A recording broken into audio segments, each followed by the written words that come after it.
Welcome to the Subkarma channel. My name is James Holmes and I'm a brand consultant in Taiwan.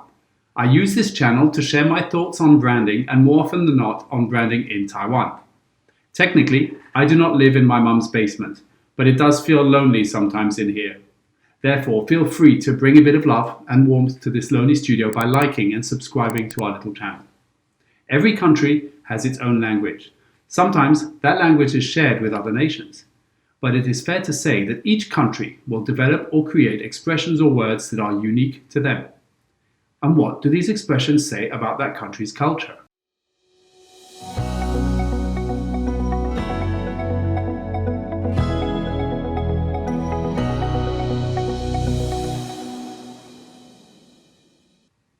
Michael McIntyre is a famous British stand-up comedian.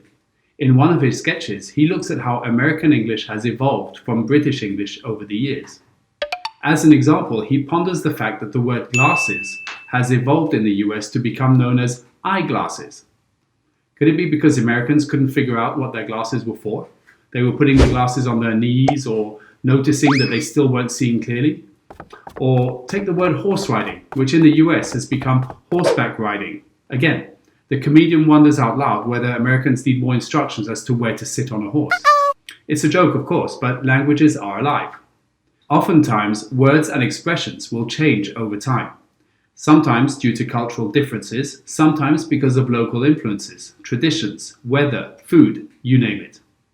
In a similar way, certain words or expressions used in a language will reveal how that particular culture thinks and behaves. Take, for example, the UK, my home country. Anyone who has ever been to the UK or met a British person will often notice that we love to say, sorry. We are masters at apologizing. In fact, we will often find an excuse to apologize even when it's not needed. Many Brits will apologize for the weather. So sorry it's raining. A survey carried out by YouGov in 2015 even showed that 36% of Brits interviewed would apologize to someone who had bumped into them. And 32% would apologize for sneezing. I'm really sorry to go on about it, but what does it say about the British? Maybe it says a little bit about British people's self-effacing attitude to things. This is called negative politeness, where we apologize out of respect and to avoid standing out. This contrasts with Americans who, according to the same survey, would apologize for sneezing in only 22% of cases. Although Americans apologize a lot too, but quite a bit less than us Brits. However, they demonstrate positive politeness, where saying sorry is a way to engage and make friends or feel part of a group. Speaking of Americans, one word which is very much associated with the US is the word awesome.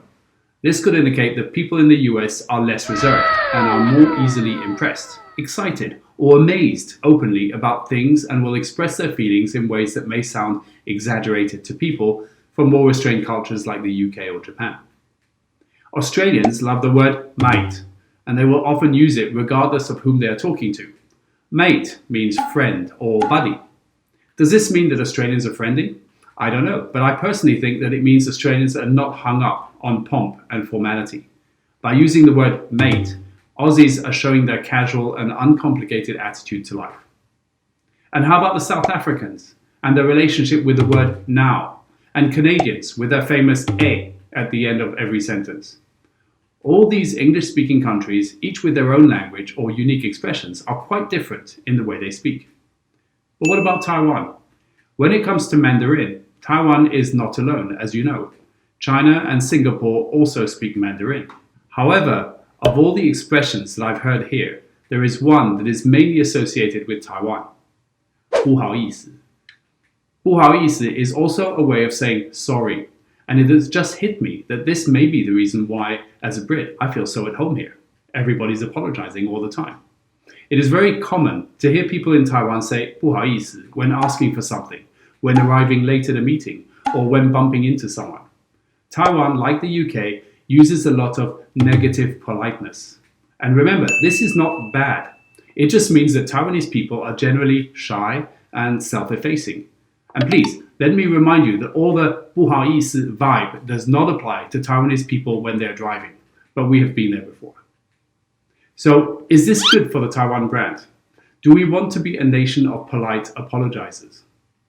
I would argue both yes and no. On the one side, being self-effacing is the opposite of what brands should be. Brands mainly exist to attract attention and make clear statements in crowded markets. As the Japanese would say, the nail that stands out gets held down. And sadly, this has had an effect, even to this day, on the way Taiwanese businesses promote themselves. Many Taiwanese brands prefer not to attract too much publicity or attention, preferring instead to focus on the products, their technology, and the features thereof. On the other hand, 不好意思 shows a side of Taiwan that is endearing and personal. You see, apologizing, especially for circumstances beyond one's own control, fosters trust and shows empathy from the apologizing party. In many ways, Taiwan as a country also displays these characteristics. Rather than refusing to apologize because it would show weakness or even show an admission of liability, Taiwan apologizes because it puts itself in the other party's shoes. Taiwan is very much aware that 不好意思 is not about excusing yourself for doing something wrong. It is about looking at the common good. And this, ultimately, is what the Taiwan brand means to the world. The question is, can we continue to be the nice guy standing in the queue politely when others around us keep cutting ahead of the line? From a cultural point of view, I would say absolutely we can. From a branding point of view, we probably need to raise our voice a little louder when someone cuts in the queue and say, sorry, I think we were here first, a bit louder. What other expressions are typical Taiwan? And what do they say about the Taiwanese mind? Please share your thoughts below because we're curious to hear what you think. Thank you for watching and God bless. 等你，先不要走。Check out our new mini bit series, branding ideas in less than a minute.